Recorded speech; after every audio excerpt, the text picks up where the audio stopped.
નમસ્કાર ખેડૂત મિત્રો, સ્વાગત છે આપણું ટેક ઇન ગુજરાતી ચેનલમાં। આજના વિડીયોમાં આપણે માહિતી મેળવીશું કે ટેકાના ભાવની મગફળીની ઓનલાઈન અરજી ક્યારે કરી શકાશે, શું ભાવ રહેશે અને અરજી ક્યાં કરવાની રહેશે અને અરજી કરતી વખતે શું શું ધ્યાનમાં રાખવાનું રહેશે અને આ વખતે શું શું ફેરફારો થયા તેની તમામ માહિતી મેળવીશું। તો ચાલો વિડીયોની શરૂઆત કરીએ। તો સૌપ્રથમ આપણે જાણીએ કે કયા પાક માટે કયા ભાવ રહેશે। મગફળીમાં પ્રતિ ક્વિન્ટલ 7,263 અને પ્રતિ મણના 1,452 રૂપિયા છે, જે ખાંડીના એટલે કે 20 મણના 29,052 રૂપિયા થશે। ત્યારબાદ વાત કરીએ મગની, તો મગમાં પ્રતિ ક્વિન્ટલના 8,768 રૂપિયા છે।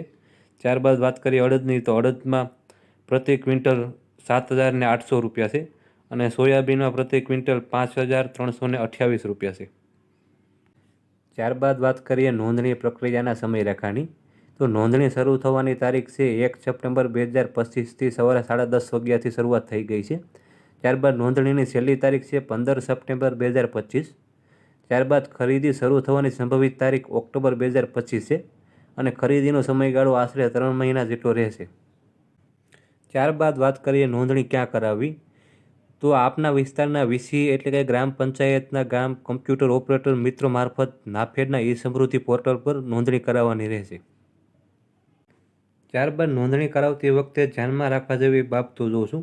તેમાં પ્રથમ મુદ્દો છે વાવેતર વિસ્તારને યોગ્ય રીતે દર્શાવો। એટલે કે જો તમારી પાસે ભલે ગમે તેટલી જમીન હોય, પરંતુ ખરેખર જેટલા વિસ્તારમાં તમે જે પાક વાવ્યો હોય તેટલો જ વિસ્તાર નોંધાવો। દાખલા તરીકે 5 હેક્ટર જમીનમાંથી 3 હેક્ટરમાં તમે મગફળી વાવી હોય તો માત્ર 3 હેક્ટર જ દર્શાવવું જોઈએ। તો બીજો મુદ્દો છે સંયુક્ત ખાતા ધારકો। જો એક જ જમીન પર ઘણા ભાઈઓના નામ હોય તો દરેક ભાઈ પોતાનો વાવેતર વિસ્તાર અલગથી નોંધાવી શકે છે। ખાસ ધ્યાન રાખવું કે કોઈ એક ભાઈ ભૂલથી આખો વિસ્તાર પોતાના નામે ન નોંધાવી દે, નહીંતર બાકીના ભાઈઓ નોંધણી નહીં થઈ શકે। મિત્રો, આ નિયમ આ વર્ષથી લાગુ થયો છે, જેમાં દાખલા તરીકે કોઈ પાસે સંયુક્ત ખાતા ધારકો 4 ભાઈઓ છે અને તેની પાસે 40 વીઘા જમીન હોય તો તે તમામ 10-10 વીઘામાં અલગ અલગ પોતાની રીતે નોંધાવી શકે છે। તેના પૈસાના પોતાના અકાઉન્ટમાં મળી રહેશે। ત્યારબાદ ત્રીજો મુદ્દો છે એક જ જમીન પર 2 પાક નોંધાવી શકે।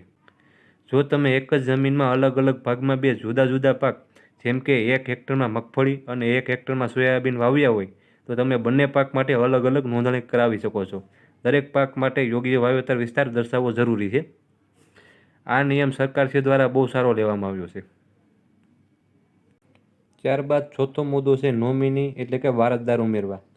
જો ખેડૂત ખરીદી સમયે કેન્દ્ર પર રૂબરૂ જઈ શકે તેમ ન હોય તો નોંધણી સમયે 1 અથવા 2 નોમિની એટલે કે વારસદાર ઉમેરી શકાય છે। નોમિની ઉમેરવા ફરજિયાત નથી। નોમિની ફક્ત ખરીદી વખતે ખેડૂત વતી તે સેન્ટર પર પાક લઈ અને ભરાવી જઈ શકે છે, પરંતુ પાકની ચૂકવણી મૂળ ખેડૂતના ખાતામાં જ આવવાની છે। એટલે કે તમે કોઈ ભાગ્યાને રાખેલ હોય અને તેનું આધાર કાર્ડ લિંક કરો તો તે પણ તે પાક તે ભરાવા જઈ શકે છે, પણ રૂપિયા તો માલિકના ખાતામાં જ આવવાના છે। ત્યારબાદ ખાસ મહત્વપૂર્ણ સૂચના છે કે જો તમે એક જ જમીનમાં અલગ અલગ પાક વાવ્યા હોય તો દરેક પાક માટે અલગ અલગ નોંધણી કરવાનું ભૂલાય નહીં। ત્યારબાદ વાત કરીએ નોંધણી માટે જરૂરી દસ્તાવેજની, તો તેમાં ખેડૂતોના 4/12/8, ત્યારબાદ આધાર કાર્ડ, નોમિનીનું આધાર કાર્ડ, પાક વાવેતરના તલાટીનો દાખલો જે તાજેતરનો હોવો જોઈએ, ત્યારબાદ બેંક પાસબુક, ત્યારબાદ સક્રિય મોબાઈલ નંબર જે આપણી પાસે હાલમાં હોય। તો મિત્રો, આ વિડીયો આપને સારો લાગ્યો હોય તો વિડીયોને લાઇક કરો, શેર કરો અને સબસ્ક્રાઈબ કરો। આભાર।